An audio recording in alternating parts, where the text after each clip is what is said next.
Ayo bangsa Indonesia, dengan jiwa yang berseri-seri, mari berjalan terus, jangan berhenti, revolusimu belum selesai. Salam merdeka, kita jumpa lagi pada Sumsel Virtual Fest. Tetapi pada kali ini temanya Festival Merah Putih 75. Kenapa seperti itu? Tentu saja karena Indonesia akan merayakan ulang tahunnya yang ke-75. Kami sebagai sebuah media massa yang punya platform digital juga akan memberikan sajian-sajian yang menarik, berisi konten-konten yang menarik, yang penting, yang berguna tentu saja bagi seluruh netizen, bagi seluruh pembaca di media massa cetak. Dan ini terkolaborasi sedemikian rupa untuk demi kemerdekaan kita semua sebagai warga Negara Kesatuan Republik Indonesia. Saksikan ya, selama 30 hari kita sudah mulai dari tanggal 1 Agustus dan sampai 30 Agustus kami menyajikan konten-konten yang berguna demi kemerdekaan kita, khususnya pada masa pandemi ini. Semoga kita menjadi manusia-manusia merdeka, selalu merdeka dan tetap merdeka. Jayalah Indonesia, Indonesia maju untuk semua.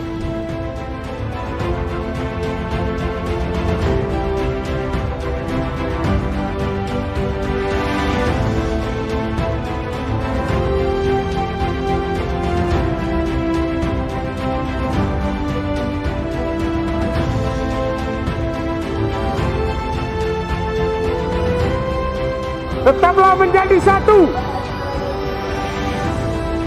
Jangan sampai terpecah belah.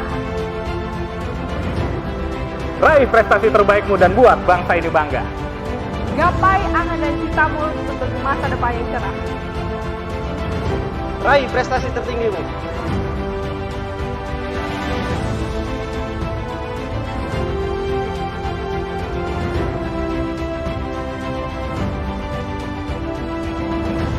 Jayalah selalu Indonesiaku. Merdeka! Merdeka! Merdeka!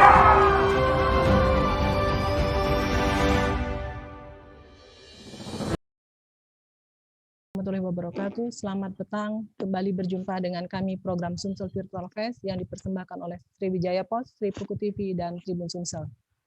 Pada petang hari ini kita akan berbicara tentang bagaimana cara gampang punya mobil. Seperti kita tahu pemirsa bahwa mobil ini sudah menjadi salah satu kebutuhan penting bagi masyarakat. Bukan karena fungsinya sebagai transportasi pribadi, tetapi juga di situ melekat kebutuhan orang terhadap kebutuhan mereka sehari-hari. Kenapa orang butuh mobil? Salah satu faktornya adalah karena kita tahu bahwa fasilitas kendaraan publik atau kendaraan umum itu masih jauh dari nyaman. Orang mencari rasa nyaman, orang mencari rasa senang, dan orang mencari rasa banyak dari kepemilikan mobil secara pribadi. Bersama kita sudah hadir 3 orang narasumber pada petang hari ini yang akan berbincang tentang bagaimana cara gampang punya mobil, bagaimana juga tips-tipsnya yang harus menjadi pertimbangan seseorang sebelum mereka mempunyai mobil. Kita perkenalkan dulu narasumber kita petang hari ini, ada Pak Gunawan Wijaya. Pak Gunawan Wijaya, selamat petang, apa kabar Pak? Selamat petang Bu Vanda, kabar baik luar biasa. Iya, Pak Gunawan, Sales Supervisor Auto 2000 Veteran Palembang ya Pak ya? Halo ya.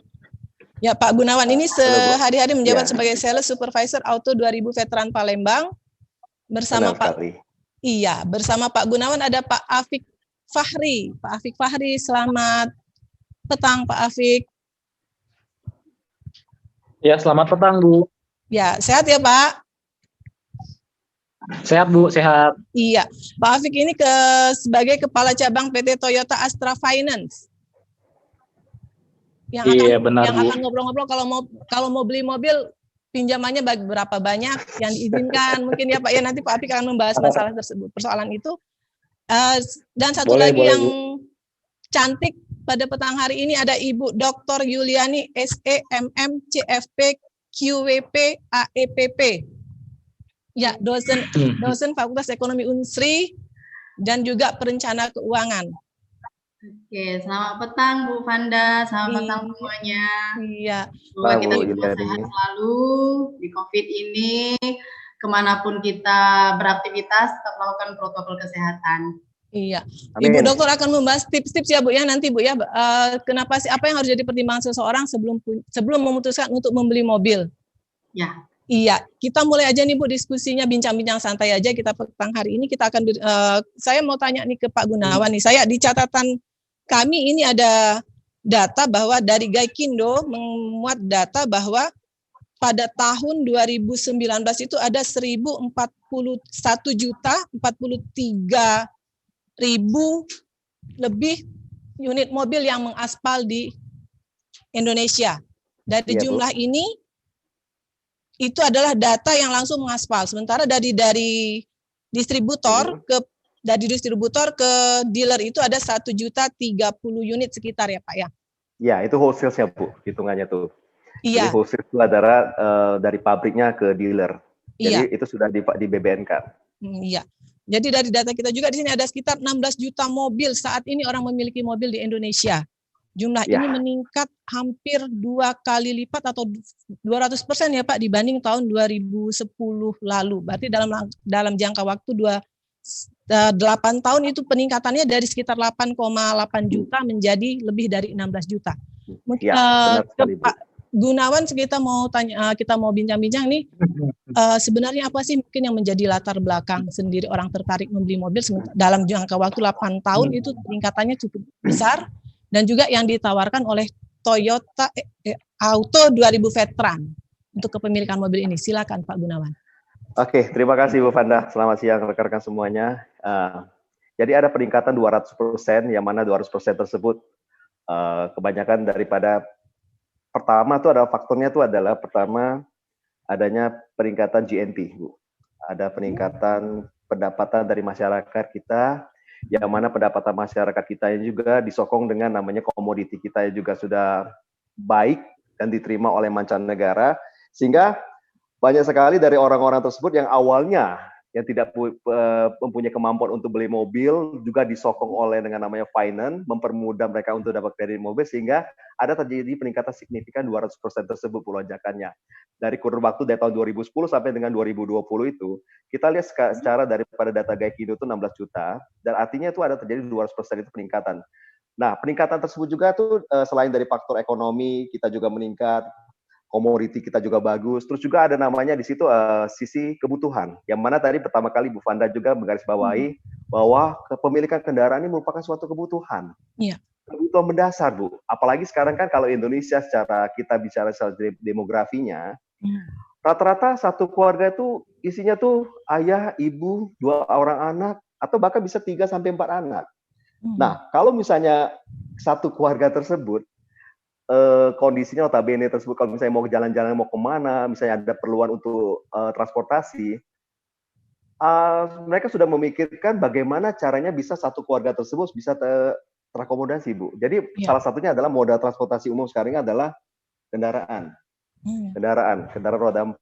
Dan kendaraan roda 4 tersebut juga banyak-banyak merek kan sekarang, Bu ya, ada Toyota, ada Daihatsu dan lain sebagainya. Secara market share juga Toyota sampai saat ini itu market share-nya kurang lebih sekitar sudah 37% Bu secara Indonesianya, secara nasionalnya. 37% Indonesia ya Pak ya. 37% Bu. Yang artinya secara market share tersebut dari 100 kepemilikan kendaraan artinya ada 37 unit Toyota yang lagi mengaspal di jalan. Nah, hal inilah yang mendorong kita juga sebagai ATPM, satu distributor dari Toyota Astra Motor, bekerja sama juga dengan leasing, terutama yaitu Toyota Astra Finance, merupakan sister company dari kita, Bu. Dan itu kita juga menawarkan banyak program, apalagi zaman pandemi sekarang ini, Bu ya. Zaman pandemi sekarang ini orang lebih dimanjakan dan lebih dimudahkan, Bu, untuk dapat pemilikan kendaraan. Contohnya, duduk diam aja bisa beli mobil. Mereka semua bisa secara virtual, bisa secara online dan lain sebagainya. Dan itu juga didukung oleh namanya TAF sebagai sister company kita juga. Yang mana juga TAF juga menawarkan program-program yang sifatnya online juga. Dan hal ini juga kalau kita bicara mengenai program penjualan dan lain sebagainya banyak sekali, Bu. Kita di sini ada program penjualan kurang lebih 7 item. 7 item tersebut juga yang menggarisbawahi kita bahwasanya beli mobil sekarang tidak susah. Apalagi yang penting adalah satu, Bu, punya kemauan dan punya uang. Punya Dan kemauan dan selain punya itu, punya benar kemauan dan punya sekali, uang, Bu. ya Pak ya. Iya, punya kemauan. Tapi kalau nggak punya uang, Bu, nggak bisa juga. Tapi kalau punya Iya, uang, nggak punya kemauan, nggak bisa juga, Bu. Dua-duanya harus disinkronis. iya. Dan ini juga tidak mendukung, tidak mengurangi juga, Bu. Yang paling penting itu adalah salesman-nya, Bu. Oh, salesman ya. Salesman-nya. Iya, salesman-nya, Bu. Hmm. Salesman itu adalah ujung tombak dari kita. Yang mana kalau misalnya kita bicara dengan nama salesman, orang tenaga penjual. Tenaga penjual ini juga kita harus develop dalam arti ya, develop kemampuan dia, negotiation skill dia, 7 step in selling dia. Dan hal ini juga dalam arti mendevelop seseorang itu tidak gampang, Bu. Kalau misalnya kita lihat marketnya ada, tetapi people kita juga tidak kita improve, kita susah mendapatkan market tersebut, Bu. Dan oleh karena itu harus disinkronis juga dengan namanya manpower, terus dengan market. Terus juga punya kemauan dan kemampuan dari customer untuk membeli kendaraan. Punya kemauan dan punya dan kemampuan. Benar Iya. sekali, Bu Fanda. Iya. Jadi kalau mau tapi tidak mampu atau mampu tapi tidak mau nggak bisa juga ya Pak ya. Nggak bisa, Bu. Dua-duanya harus sinkron, Bu, itu. Iya. Pak, kalau dari data yang Pak Gunawan miliki itu tadi kan 37% itu orang Indonesia itu adalah dalam 100 itu 37 orang itu kendaraan yang mengaspal itu adalah kendaraan Toyota. Benar sekali, Ibu. Iya, kalau dari sisi apa sih Pak? Mungkin ini yang berdasarkan tentunya dari pengalaman Pak Gunawan sendiri itu. Kenapa orang memilih, apa sih yang menjadi latar belakang seseorang itu menentukan mobil pilihannya? Apakah karena mungkin kalau kita tahu nih Pak, kalau di Toyota itu ada Kijang ya Pak ya. Kijang itu mobilnya keluarga. Ya mungkin kenapa, bagaimana perilaku orang Indonesia dalam memilih mobil? Apakah karena mereka pilih yang harganya murah atau yang mereka pilih yang memang sesuai fungsi berdasarkan pengalamannya Pak Gunawan? Pertama kita harus juga tahu dulu kondisi MBU-nya, Bu, minat beli utamanya customer tersebut. Jadi minat beli utama tersebut ada beberapa kriteria. Pertama, cinta keluarga. Kalau misalnya customer tersebut minat utamanya cinta keluarga, pastilah customer tersebut ingin mendapatkan mobil yang ekonomis. Iya, mobil Size-nya gede dan juga nilainya kompetitif, Bu. Iya. Dan juga ada namanya gengsi. Kalau misalnya customer tersebut menganut sistem gengsi, paradigma gengsi, dia pasti akan mencari mobil-mobil yang saya nggak mau dong mobil-mobil yang kebanyakan dari orang-orang yang pakai sekarang, saya mau cari orang yang beda daripada orang lain gitu. Nah, itu gengsinya. Ada juga yang bicara mengenai namanya nilai ekonomis. Nilai ekonomis dalam artinya saya mau cari mobil yang kalau misalnya jarak tempuhnya bisa 1:15 atau 1:13 untuk 1 liternya. Nah, orang juga harus seperti itu. Jadi kalau misalnya orang mendasari daripada orang beli Toyota ini adalah pertama image-nya, Bu. Image Toyota sudah melekat dari zaman, ya kalau bicara sekarang ini, dari zaman saya masih kecil kali, Bu, ya sudah orang bicara Toyota gitu, Bu. Terus juga mengenai juga speknya. Spek dari Toyota sini sudah teruji. Yang mana Toyota ini juga secara di jalan populasinya 37%, artinya apa? Orang sudah percaya dengan namanya kualitas daripada produk Toyota.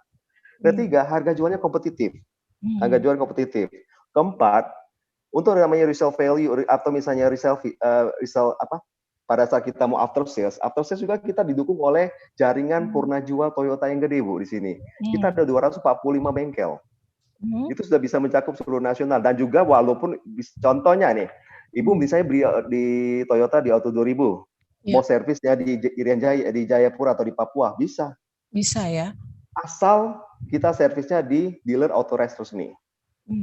Jadi bebas, Bu. Seluruh Indonesia kita ada jangkauan servisnya. Nah, makanya disebut, Bu, kemudahan-kemudahan daripada pembelian kendaraan tersebut, terus image-nya, harga kompetitifnya, menggarisbawahi bahwa Toyota ini banyak diminati oleh kalangan Indonesia dan kalangan dunia. Seperti itu, Ibu. Iya. Kita tahu nih Pak, masih ke Pak Gunawan, nanti setelah ini kita lanjut ke Pak Afrik. Mungkin kita tahu nih bahwa belakangan ada mobil city car ya Pak ya. City car ini awalnya mungkin hanya muat untuk 4 orang ya, 4 orang, depan 2, belakang 2. Belakangan kan ini juga ada, ternyata city car juga berkembang menjadi muatannya lebih banyak. Apakah itu tidak bersinggungan dengan mobil keluarga sebelumnya kalau dari pengalamannya Pak Gunawan? Oke, city car. Kita bicara mengenai konsep, Bu. Kalau city car itu kan mobil compact. Jadi kalau city car itu adalah mobil dalam kota yang mana satu keluarga kecil cukup dengan ayah, ibu, dan 2 orang anak atau misalnya 2 penumpang di belakang. Konsep tersebut tuh sebenarnya tidak bersinggungan, Bu. Sekarang nih banyak juga yang keluarga besar itu memiliki mobil city car. Artinya mobil city car ini juga bisa sebagai mobil tambahan jadinya, Bu. Bukan Mobil dalam tambahan arti ya. mobil sebenarnya first buyer, tapi dia bisa sebagai dengan namanya second car. Dan kondisi tersebut juga menggarisbawahi juga mobil city car ini mobil yang kecil, multifungsi, dan juga harganya kompetitif. Sehingga banyak orang juga memakai mobil di sini karena kan kalau jalan perkotaan sekarang kan sudah macet, rada-rada macet, Bu ya. Saya jalan Iya. tempuh aja dari rumah, Bu, bisa sampai 60 km aja sudah, puji Tuhan, Bu. Nah, ini ya. Sudah keren loh. Sudah keren loh kalau jalur aspal bisa 60 km per 60 jam km itu. per jam ya. Iya. Benar sekali. Dan oleh karena itulah makanya orang sering pakai mobil city car. Kenapa? Mudah nyelipnya gitu, Bu. Mudah nyelip dan lincah ya, Pak ya. Lebih lincah ya, lebih bisa nyisip-nyisip ya kata orang itu ya. Lebih lincah, lebih ekonomis, dan lebih segalanya lah gitu, Bu, dibandingkan dengan mobil-mobil yang sifatnya MPV atau mobil-mobil yang badannya lebih big, lebih size-nya lebih besar. Oke, masih ke Pak Gunawan nih. Ya, Bu. Ini kita kan bicara punya mobil ya, Pak. Mungkin semua orang nih bisa punya mobil. Ada yang memilih untuk punya mobil baru dan ada mungkin yang karena kata Pak Gunawan tadi ada kemauan tapi tidak punya kemampuan. Ya, adakah dari solusinya sendiri? Misalnya adakah program khusus dari Auto 2000 itu untuk misalnya kepemilikan mobil-mobil layak pakai atau mobil second seperti itu, Pak? Selain mobil baru, program mobil baru tentunya. Oh, program mobil baru. Untuk program-program sekarang nih, Bu ya. Pertama, ya. Auto 2000 juga menawarkan program namanya pembelian secara online lewat Digiroom. Itu via Auto 2000. Kita bisa mengakses ke websitenya www.auto2000.co.id. Terus juga ada sekarang nih tanggal 25 sampai tanggal 29 Agustus kita ada AutoFest, Bu. Itu AutoFest yang diselenggarakan virtual account oleh Toyota Astra Motor sendiri. Kita bisa mengakses di www.expo.toyota.astra.co.id. Dan juga kita ada, itu secara pembelian secara online, Bu ya. Dan juga kalau saya pakai sekarang, pembelian langsung mobil tipe Alphard, Rush, Velfire, LC, FT86 dan itu khusus Vinku tahun 2020 itu akan mendapatkan free pass selama 4 tahun atau 50.000 km yang mana capai duluan. Dan juga didukung juga oleh paket-paket yang dari Toyota Astra Finance seperti paket spektakuler, ada paket namanya relaksasi, tenaga medis, atau paket suka-suka dan lain sebagainya. Dan itulah, Bu, yang mendocking kita sehingga kita bisa melakukan penjualan lebih banyak. Dan juga tidak lupa juga kita ada produk baru, Bu, sekarang nih, Bu, yaitu produk Corolla Cross. Corolla Cross dan juga Corolla Cross, Bu. Oh, Corolla Cross ya, bisa diulangi. Ya, ada model terbaru kita yang sekarang lagi flagship itu Corolla Cross. Ya. Harganya kisaran dari 465 sampai dengan 505 juta. Dan juga kita ada keluar model terbaru juga yaitu Innova TRD. Innova TRD, facelift dari Innova, yaitu khusus Innova G manual diesel sampai dengan Innova V-Matic diesel. Dan semua tersebut kita bisa persembahkan semua kepada customer dengan catatan satu, Bu, punya kemauan dan kemampuan. Punya kemauan dan kemampuan, iya. Iya, itu, Bu. Iya, saya masih penasaran nih, Pak, ya, Bu. soal kemampuan. Ya. Kalau kita bicara soal kemampuan ini mungkin sebagian kan tentu budgetnya tidak bisa full ya, Pak ya, atau mungkin sebagian. Benar.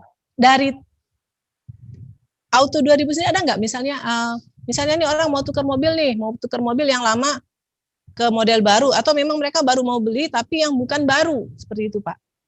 Oh, gitu. Iya. Jadi pertama kita harus bisa membedakan dulu, Bu, antara kita harus bisa mensegmentasi customer ini. Pertama customer yang mohon maaf, Bu ya, untuk pendapatan yang rendah, medium dan high. Iya. Apabila kalau misalnya customer kita bisa melihat di situ namanya pra-analisa pertama kali, Bu. Pra-analisa pada saat dia dijadikan prospek kita. Cara penganalisa itu adalah pertama kita tanya jawab dulu dengan customer tuh bahwa Bapak Ibu kerja di mana, income-nya satu bulan berapa, terus juga pengeluarannya 1 bulan berapa, dan itu kita bisa cluster, Bu. Oh, ternyata Bapak ini kayaknya MBU-nya itu adalah contohnya misalnya mohon maaf, Bu ya. Contohnya misalnya income 1 bulan 10 juta. Sebulannya tuh dia menghasilkan kurang lebih 4 juta, artinya dia punya saving sebesar 6 juta. Artinya apa customer ini? Customer ini adalah masuk ke cluster yang low budget. Nah, kita di situ sudah bisa membidik. Oh, ternyata sang customer ini cocoknya mobilnya mobil apa? Mobil Agya atau mobil Calya. Oh, iya. Jadi pertama kita harus tahu dulu, Bu, produktivitas daripada 1 bulannya penghasilannya berapa customer itu. Kedua, apakah layak customer ini kita biayai dengan dalam artian seperti ini. Customer ini pernah ada history yang jelek atau enggak di leasingnya. Terus juga kalau misalnya dia historinya bagus kan, itu kan lebih mempermudah dia untuk approve di leasingnya. Dan ketiga, kalau kita bicara mengenai kemampuan dan kemauan, Bu ya. Nah sekarang kalau ada juga seperti ini, Bu, customer yang sekarang ini, oh saya pengen beli mobil Innova, tetapi secara kemampuannya dia nggak sanggup. Kita nggak boleh, Bu, paksain customer seperti itu. Yang nanti akan apa, Bu? Akan nanti membuat dia susah dan sehingga membuat dia tidak bisa, membuat customer tersebut tidak bisa melakukan repeat order lagi. Karena sifat daripada sales ini ada 3 hal, Bu. Pertama itu adalah mencari customer. Kedua, menjaga customer. Ketiga, mengintegralkan customer tersebut, dalam arti membuat rantai bisnis dari customer tersebut, sehingga customer tersebut bisa memberikan kita referensi-referensi berikutnya. Dan oleh karena itu, pada saat customer mau menentukan kendaraan, haruslah selayaknya kita sebagai selaku penjual, wajib memberikan suggest kepada customer. Kayaknya Bapak dengan kondisi seperti ini, Pak, bagusnya Bapak seperti ini, Pak, mobilnya. Jangan dalam arti customer maunya apa, kita tawarkan gitu, Bu. Nanti akan membuat customer tersebut, ya nggak ada selling point-nya ke kita kalau misalnya beli kendaraan tersebut. Dan hal itu kita walaupun kita sebagai selaku penjual, bisa menjual sama customer, kita juga bisa sebagai account consultant juga sama beliau. Iya. Berarti kalau secara ringkas itu tidak asal jual ya Pak ya. Misalnya nih karena kita mau untung besar nih, mau banyak untung besar, mau banyak pendapatan nih, kerja target ya seperti itu, kita jual aja, nggak seperti itu ya. Tetap jadi pertimbangan kemauan dan kemampuannya. Benar, kita harus tahu dulu, Bu, kemauan dan kemampuan customer itu sampai di mana. Iya. Sehingga itu akan menjadi customer for life kita. Di situ yang kita jaga, Ibu. Iya, berarti jadi sekaligus menjadi apa? Semacam promosi dari customer ke customer nantinya ya Pak, seperti itu ya. Benar sekali. Oke, ya. Secara tidak langsung kita akan mendapatkan referensi. Itulah, Bu. Si sang penjual tersebut harus bisa mencari, memelihara, dan mengintegralkan hubungan komunikasinya dengan customer yang lama tersebut. Iya, oke. Saya lanjut ke Pak Afik ya Pak ya. Mungkin ini yang bicara soal pendanaan nih. Pasti tentunya kata Pak Gun tadi bahwa ada yang mau dan mampu. Saya lanjut ke Pak Afik. Mungkin Pak Afik, kita sudah dengar-dengar nih tadi dari Pak Gun bicara bahwa soal kemauan dan kemampuan. Nah, kalau dari yang ditawarkan oleh Toyota Astra Finance, bisa cerita kepada kita Pak, apa sih Toyota Astra Finance-nya sendiri dan yang disiap di BI seperti apa? Mekanismenya seperti apa? Juga kendaraan-kendaraan apa dan siapa yang akan dibiayai seperti itu? Silakan Pak Afik.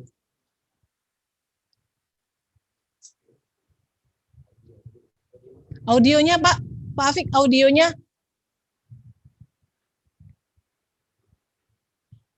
Sudah kedengaran ya? Ya? Sudah. Oke. Sebelumnya untuk kenalan aja dari Toyota Astra Finance atau lebih familiarnya disebutnya TAF, Bu. TAF ya. TAF ini pada prinsipnya kita memang satu perusahaan dengan Auto 2000, satu grup. Kita merupakan bagian dari Astra Group di mana dealernya itu untuk penjualan Toyota ada Auto 2000, pembiayaannya itu via Toyota Astra Finance atau yang pada umum didengar orang itu TAF. Gitu. Pada prinsipnya sih kita sebagai lembaga pembiayaan sifatnya adalah sebagai supporting dari rekan-rekan di dealer agar nantinya customer ini bisa memiliki mobil Toyota dengan sesuai kebutuhan, kemauan yang seperti dibilang dengan Pak Gunawan tadi. Dia tahu kemauannya dia tahu dengan kebutuhan, dan yang harus dipastikan oleh lembaga pembiayaan seperti TAF itu juga secara kapasitasnya dia gitu. Jadi selain dia tahu kemauannya apa, kemudian dia tahu kebutuhannya apa, hal yang terakhir yang memang harus customer tahu adalah dari segi kapasitasnya dia. Supaya nantinya kemauan, kebutuhan itu bisa disinkronkan dengan kapasitasnya dia. Sehingga dia bisa dapat mobilnya dengan tepat, dia tahu kegunaannya, tahu kebutuhannya, tanpa nantinya harus mengganggu cash flow dia setiap bulannya gitu. Iya. Pada prinsipnya sebenarnya kalau dari sisi kita yang sebagai lembaga pembiayaan Bu atau finance, memang hal yang paling utama itu customer harus tahu dulu dia itu butuh mobil buat apa. Karena sekarang ini kan zaman Covid. Walaupun zaman Covid, pandemi, bukan berarti mobilitas kita untuk produktif dalam bekerja itu berkurang. Justru dalam pandemi ini kita harus tetap jaga dari sisi produktivitas kita dalam bekerja. Bukan berarti pandemi malah kita harus bersantai-santai atau malah di rumah saja. Tapi justru kita harus bisa efektif dalam bekerja, dan yang terpenting selama melakukan pekerjaan, mobilitas kita di luar, hal yang paling penting adalah kenyamanan dan juga mengikuti dengan protokol kesehatan. Makanya untuk penggunaan kendaraan, baik itu kendaraan umum ataupun kendaraan pribadi, merupakan suatu aspek penting yang harus menjadi hal yang harus diperhatikan oleh customer sekarang. Untuk kendaraan pribadi tentu dibandingkan dengan kendaraan umum jauh lebih safety, karena kendaraan pribadi kita yang mengurus kesehatannya, kita mengurus kebersihan, itu bisa membuat kita lebih nyaman untuk menjalankan mobilitas kita. Nah, di sini sebenarnya kalau dari sisi lembaga pembiayaannya, hal yang terpenting itu selain kemauan dan kebutuhan dari si customer, dia harus tahu juga dari segi kapasitasnya. Kalau hal yang paling simpelnya sih Bu, untuk dari segi kapasitas, ketika orang ini mau dia kredit, dia harus tahu sebenarnya nantinya dia punya DP atau dia punya kemampuan bayar di awal itu berapa, dia punya uang berapa, dia harus tahu. Kemudian dia harus tahu juga next, misal dia ambil tenor setahun atau dia ambil tenor 5 tahun. Nah, dia harus punya gambaran ke depannya, apakah dia pekerjaan dia sekarang atau usaha dia yang sekarang ini sustainability atau ke depannya itu dia bisa bertahan berapa lama. Misal kalau dia punya usaha seperti rumah makan atau usaha yang sifatnya fluktuatifnya cukup dinamis, dia harus bisa prediksi juga nantinya untuk bayarnya gimana. Secara amannya sih biasanya kita lembaga pembiayaan ini rasionya itu untuk angsuran itu sebaiknya itu 1/3 dari income. Misal dia penghasilannya itu 6 juta sebulannya. Dengan penghasilan 6 juta sebulannya, idealnya sih dia harus punya angsuran itu maksimalnya 1/3 dari 6 juta. Berarti kalau dia punya income-nya itu 6 juta, idealnya sih dia angsurannya maksimal itu kisaran 2 jutaan gitu. Atau kalau misalnya mepet-mepet di 3 juta juga masih bisa. Seperti itu. Kenapa harus 1/3 dari income? Karena di luar harus nantinya harus biaya untuk kebutuhan sehari-hari. Kemudian ketika dia punya mobil tentu ada kebutuhan untuk servis, kebutuhan untuk bensin, ataupun nantinya kebutuhan-kebutuhan yang sifatnya mungkin emergency. Seperti itu. Nah, dari kita sih lembaga pembiayaan memang sangat memberikan saran kepada customer, yang paling penting itu adalah dari segi kapasitasnya dia. Jangan sampai dengan kemauan yang tinggi, dengan rasa prestise yang tinggi, akhirnya tanpa melihat pertimbangan dari segi kapasitas, nanti akan menjadi masalah di kedepannya, justru akan memberatkan di sisi customer-nya. Seperti itu sih Bu. Iya. Gitu. Jadi intinya memang secara kapasitas harus jadi pertimbangan yang sangat penting bagi customer-nya. Cluenya sih memang 1/3 dari income, simpelnya gitu sih. 1/3 dari income. 1/3 dari income, ya. Dia gaji 6 juta, paling tidak sih dia angsuran kisaran 2 sampai 3 juta paling mahal. Seperti itu yang pertama sih Bu. Nah, yang kedua, sebenarnya untuk pengajuan kredit, baik itu di Toyota Astra Finance, via Auto 2000, ataupun nantinya di lembaga pembiayaan yang lainnya, rata-rata sih untuk persyaratan kredit itu sama. Mulai dari KTP, KK, kemudian rekening tabungan, dan NPWP. Hampir di semua lembaga pembiayaan untuk mandatori data keuangan itu sama semua. KTP, data keuangan, NPWP itu hampir sama. Dan prosesnya sih kalau di TAF, Toyota Astra Finance, itu sangat simpel sebenarnya Bu. Apalagi kita rekanan dari Auto 2000, untuk pengajuannya juga sangat simpel. Kita punya aplikasi, bisa pengajuan via online, cukup tunggu 1-2 hari, approval kreditnya bisa keluar gitu. Jadi kalau misalnya pengajuan dalam kota, 1 hari kerja kita bisa kasih informasi apakah pengajuannya diterima atau belum bisa dibiayai, seperti itu. Kalau luar kota paling 2-3 hari. Seperti itu sih intinya. Untuk lembaga pembiayaan sih sifatnya kita sebagai supporting untuk teman-teman, rekan-rekan di dealer, supaya selama pandemi ini customer-customer yang masih punya kemauan dan kebutuhan untuk menggunakan kendaraan masih bisa mewujudkan keinginannya untuk memiliki mobil pribadi, khususnya itu Toyota. Gitu sih Bu. Iya. Saya agak tertarik nih Pak. Tadi katanya Bapak kan 1-2 hari untuk yang dalam kota itu selesai untuk proses pengajuan, dan untuk luar kota 2-3 hari. Kalau sejauh ini dari pengalamannya Pak Afik, tentunya kan ada survei ya Pak ya, survei ya. Bagaimana dealer itu bisa, istilahnya ini nanti kan kita tidak tahu nih, kalau melihat data kan bisa saja ini data kemungkinan ada main mata ya, bisa dikatakan ya, seperti itu. Bagaimana dealer yakin bahwa data yang disajikannya adalah benar? Apakah dealer itu, apakah finance ya maksud saya itu, apakah finance langsung ke lapangan atau cukup dari data tersebut untuk mengetahui orang ini memang punya kapasitas di sini kemampuannya seperti itu?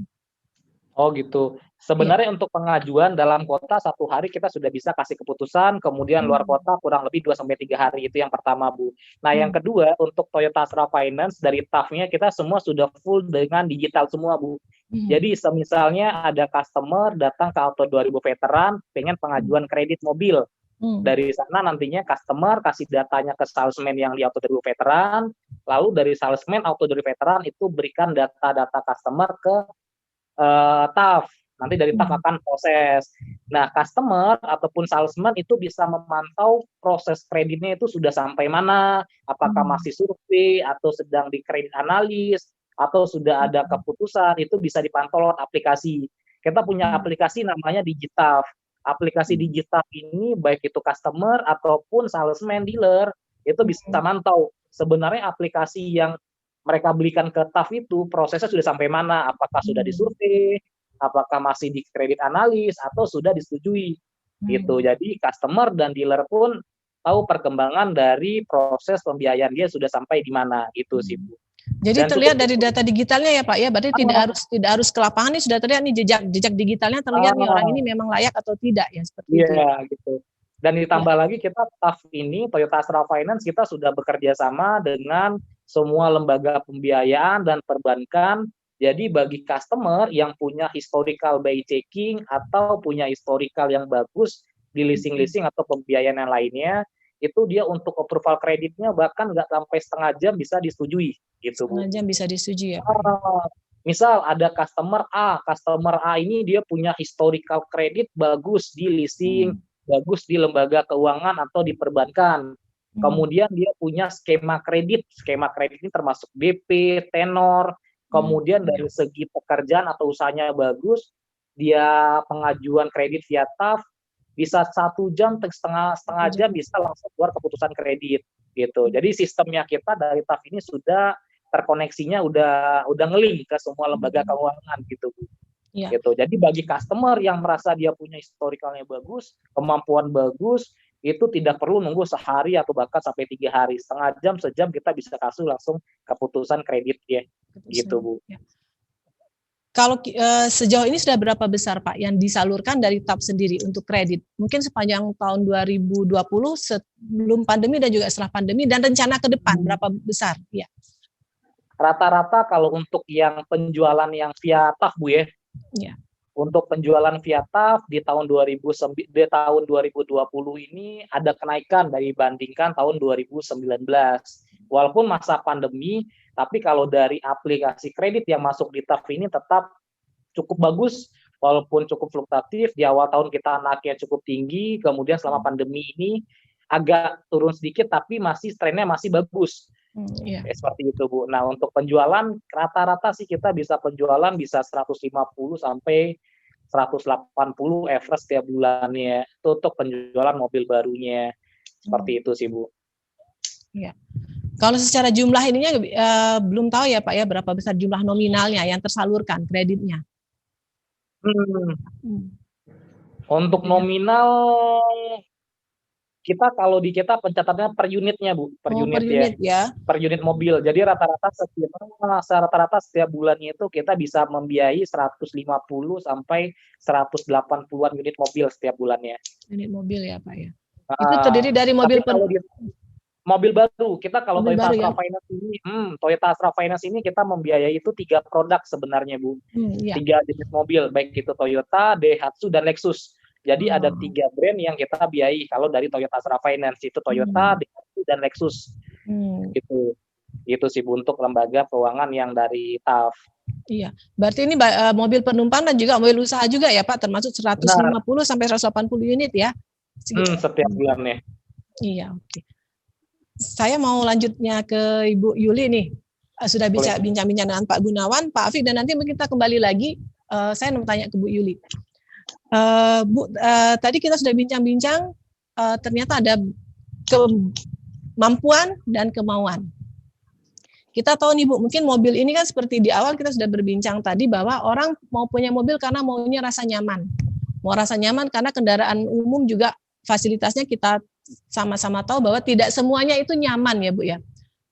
Kalau dari sisi perencanaan keuangan nih, pasti paling penting adalah tadi sudah sempat disinggung bahwa orang ini punya kapasitas nggak sih di situ mau bayar.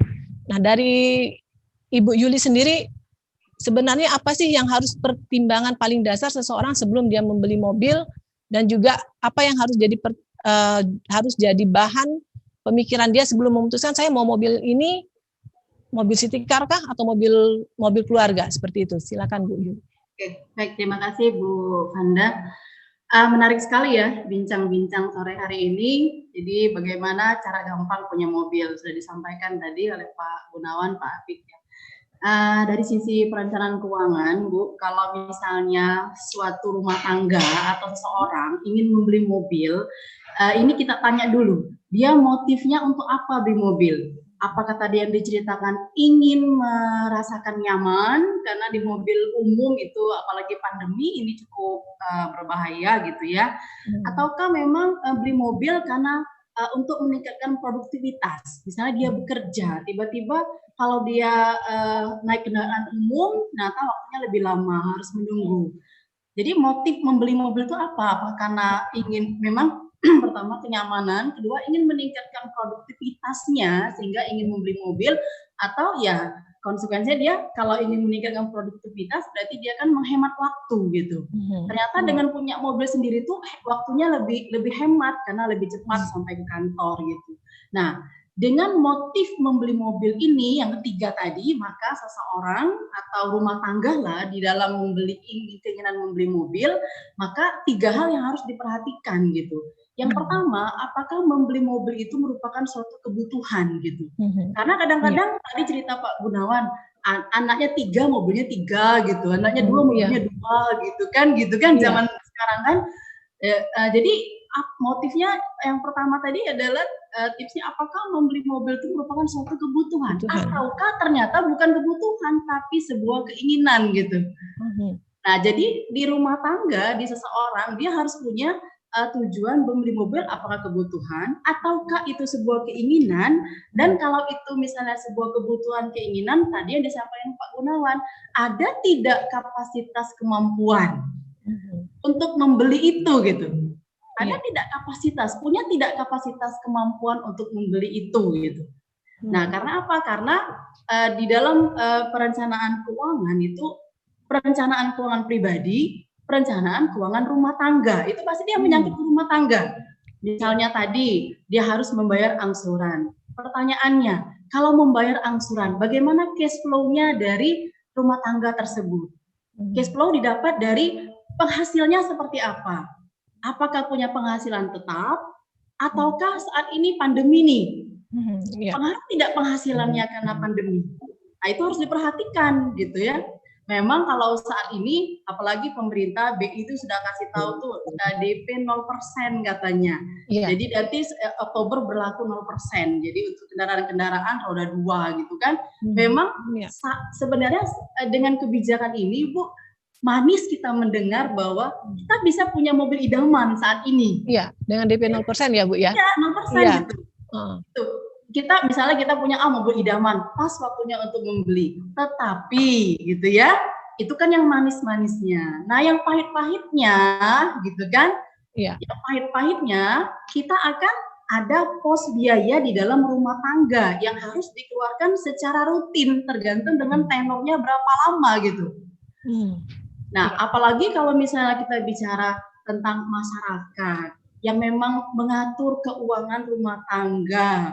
Survei penelitian kami di Fakultas Ekonomi itu kita mengadakan survei literasi keuangan. Ternyata itu Bu, masyarakat kita terutama di Palembang ini cara pengelolaan keuangan gitu ya.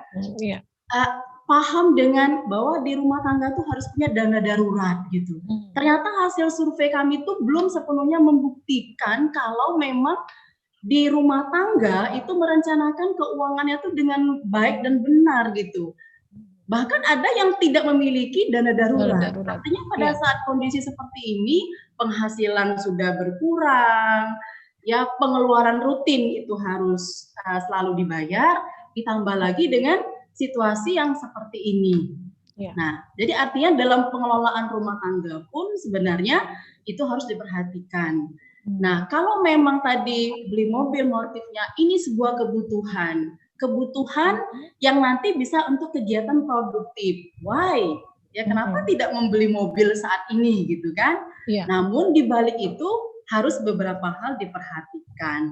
Gitu Bu.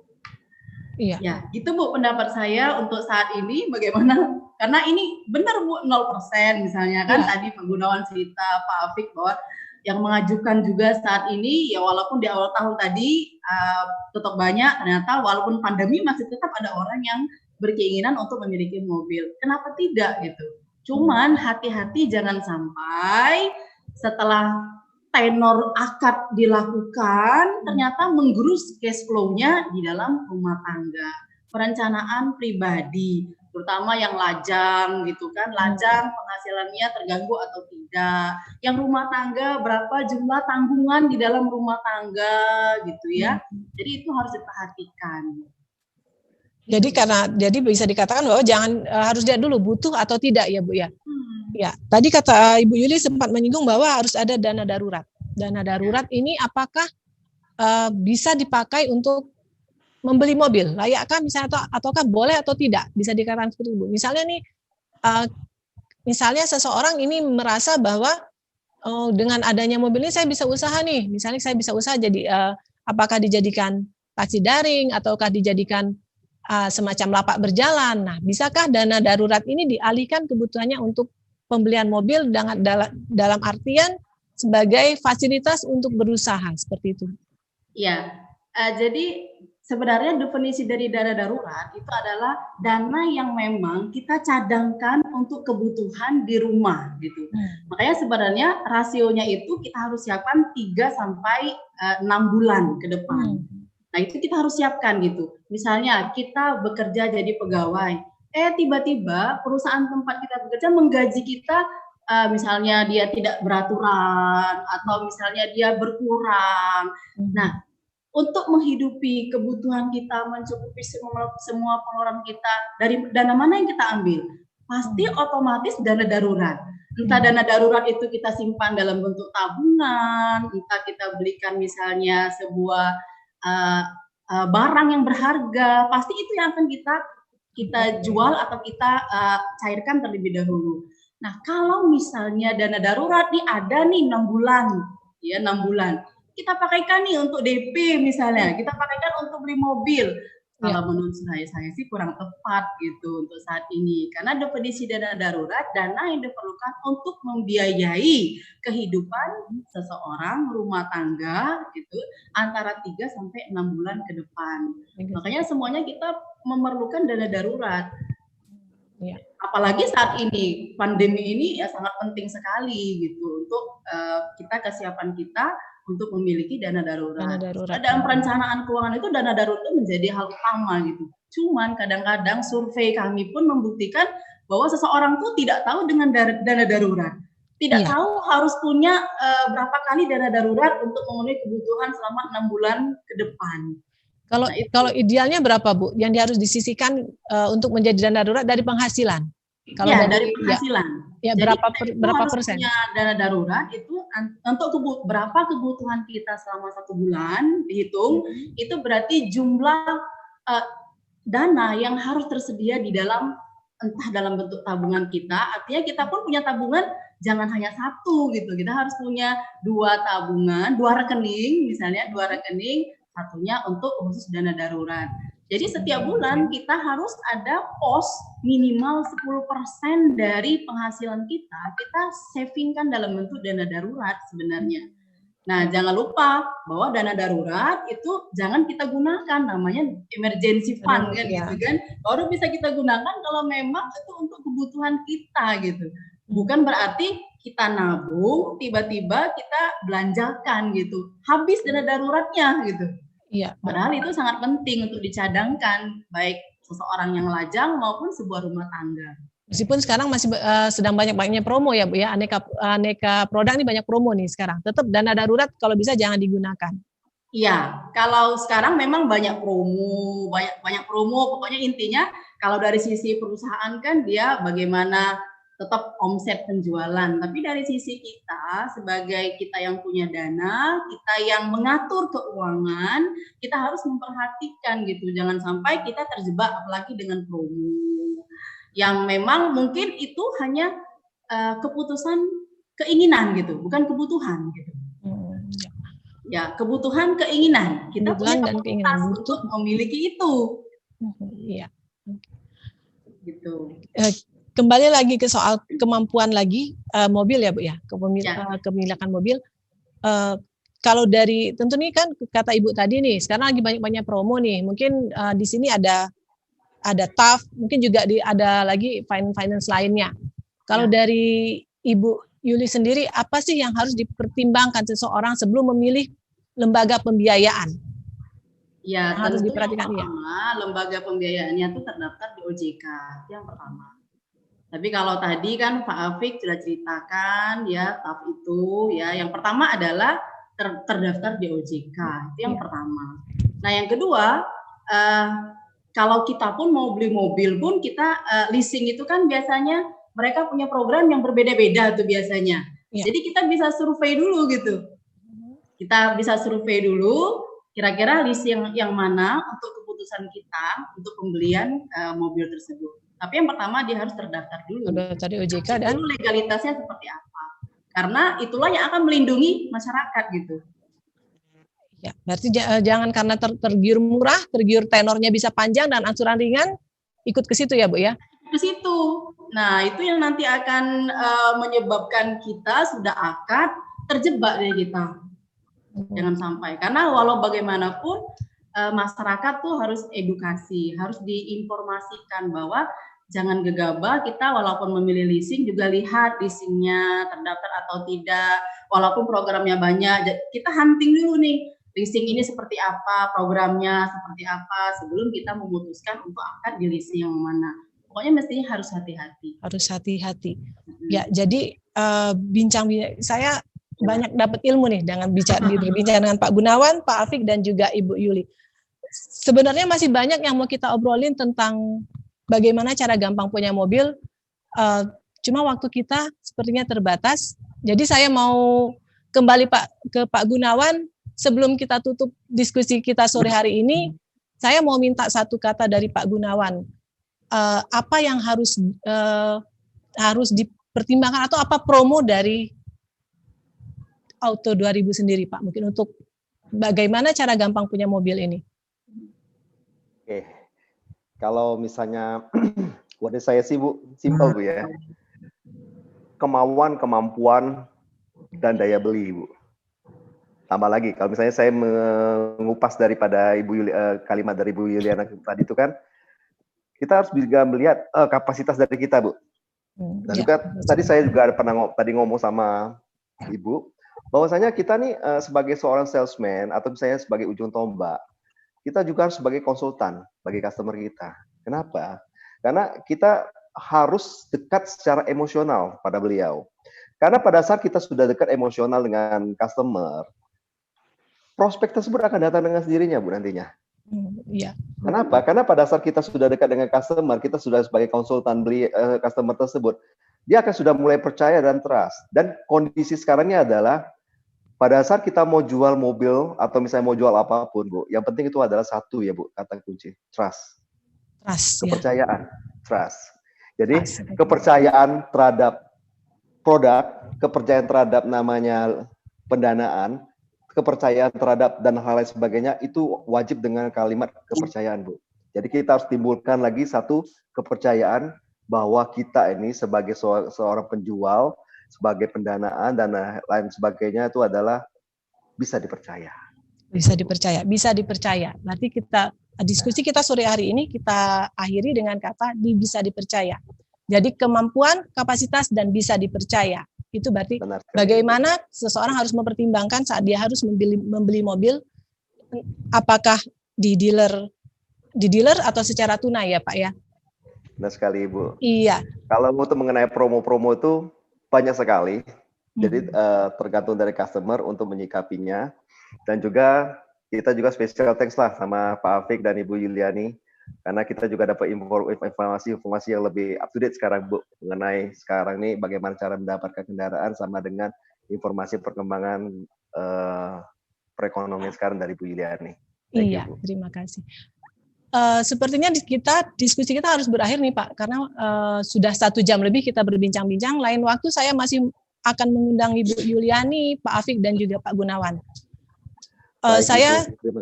Terima kasih banyak Bapak sudah bergabung.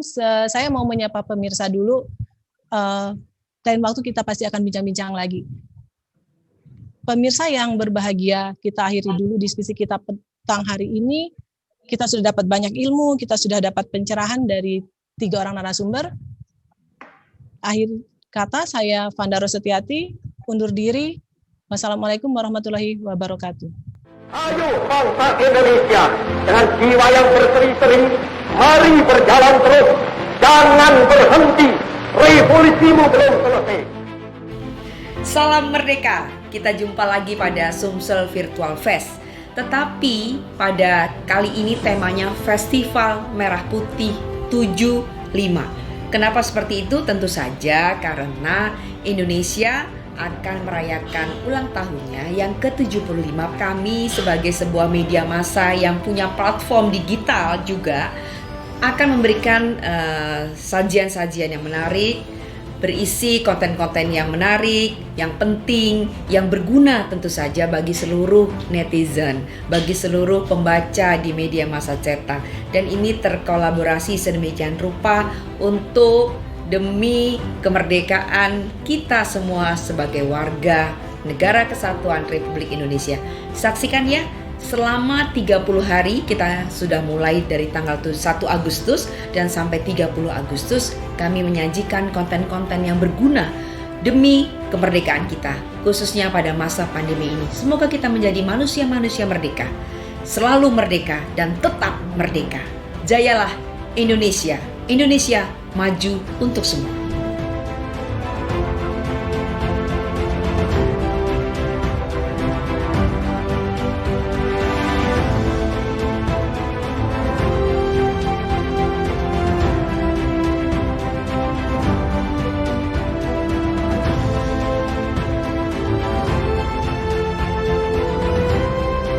Tetaplah menjadi satu. Jangan sampai terpecah belah. Raih prestasi terbaikmu dan buat bangsa ini bangga. Gapai angan dan citamu untuk masa depan yang cerah. Raih prestasi tertinggimu.